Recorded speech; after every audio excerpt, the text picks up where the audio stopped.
Speaking of drafts, speaking of draft prospects, the OU guys just got done with their NFL combine. And today, we're recording this on Wednesday night. They got done with their pro day in Norman. Really cool to see a lot of the alums show up. I saw Ronnie Perkins, Creed Humphrey there.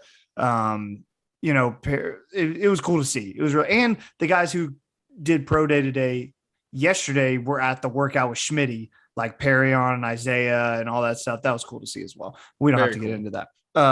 Brian Asamoah, I had a little, I wrote down what they ran in the 40 at their pro day. We already had what they ran at the combine. So Brian Asamoah, 4.61 at the combine, 4.56 at the pro day. So that five is going to help him out a lot. Nick Benito, 4.62 at the combine, 4.54 at the pro day. That's great for him. That's huge for him. These are hand times, right? Yeah, they're hand times. I mean, what are you going to do? All our guys did really, really well. Give it up now for the sandwich kicker himself, Gabe Burkich, 57 of 69 field goals in his OU career. He also made 159 of 160 PATs. I just have a bad taste in my mouth from Gabe Burkich. I hope he does well, and I hope he has a great career. But dude, that guy pissed me off the last 2 months of his OU career. He hasn't been the same since the burrito. Since the burrito. Yeah, I said sandwich again. Dude, what is wrong with me? I am like struggling. Long day. Dude, long week. It has been a long week. And you just got back from work, trip. Yeah, What are you the game, Mace. What are you going to do? Kennedy Brooks, 4.59 both times at the pro day and at the combine. That's impressive. Kennedy, consistency, Brooks. What a guy. Baby. He is the same guy every time. Every time. Jeremiah Hall, the Bullfrog, 4.79 at both the pro day and the combine. He did have a 4.98 at the combine, but he improved on that. So that was 4.98. You definitely don't. That was bad. Marquise got him with the tight ends. Is he a tight end? No, he's going to be a fullback. Like a fullback. And we were talking about, we can come back to Jeremiah Hall in a second. Marquise Hayes, 40s don't really matter in my opinion for the offensive lineman, but we can go ahead and look at it. Hayes, 4.31 at the combine, 4.30 at the pro day, 4.2. 5. 5.31. Wow. Y'all, what is happening? Tyrese Robinson on the offensive line. 5.25 at the combine. If this offensive lineman is running a 4.3, this is rough.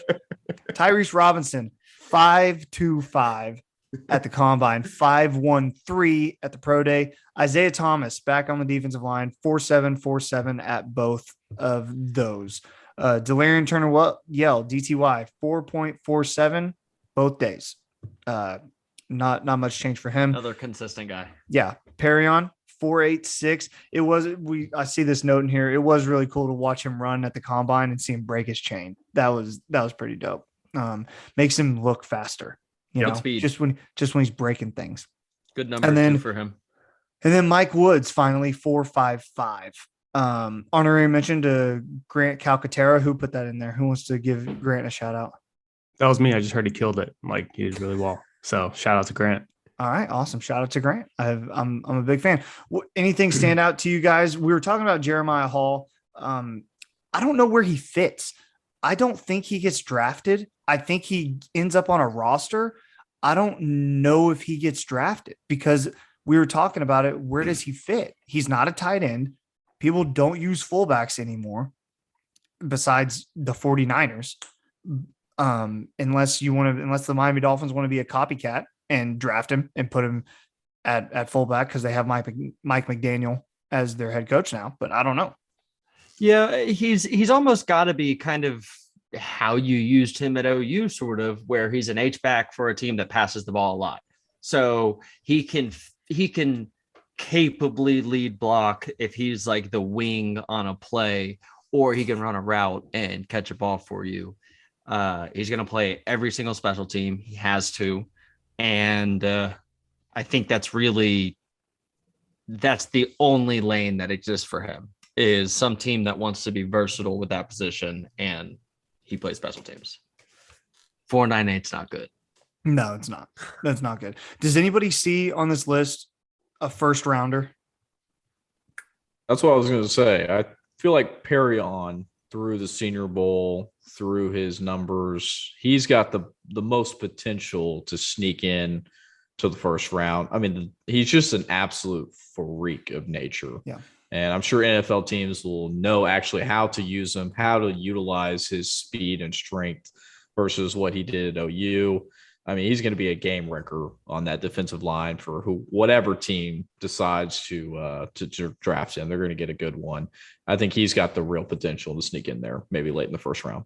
I just feel like there's not enough buzz around Perrion where there should be.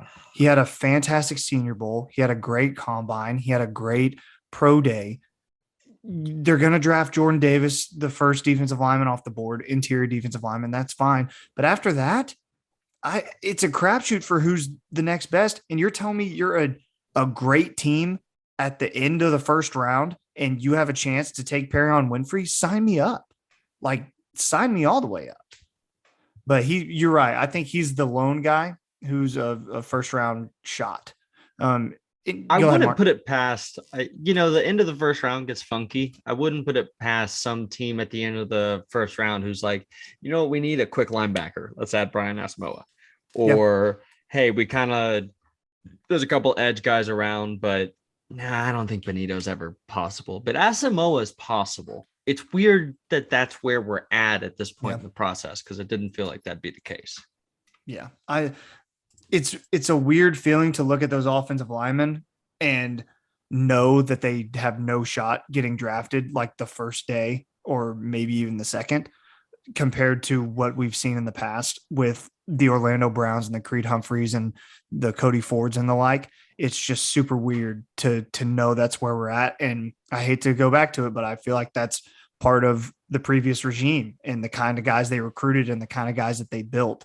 And I think it's not really an indication or anything bad against Robinson or Hayes. I just think it was the system that they were in, and they didn't do their best to build those guys into NFL draft picks. Anything else? Go ahead, Mark. Well, it's a previous regime thing, so we don't have to get too far into it. I mean, yeah. Every time we say we're not going to talk about it, something comes up and we mention, and we folks, we are honestly trying very hard because we're over it. We don't want to talk about it anymore, but sometimes things come up and I think the thing that's telling is that Orlando Brown bombed the combine. He bombed every part of it. And that's what led to him sliding in the draft. Creed Humphrey is super athletic, but it's not like super strength. He's a very agile guy. We have a coach now who is going to make sure our linemen get built and are developed. And that's the change that I would like to point out that I think will be different. That's all. I think you're right. Anybody else before we move on? Nothing? Patrick, who's your favorite guy in the draft class for the Sooners? Bonito. Who you want to see get drafted? Bonito for sure. Dude, me too. Yeah. I'd love to see Bonito get taken.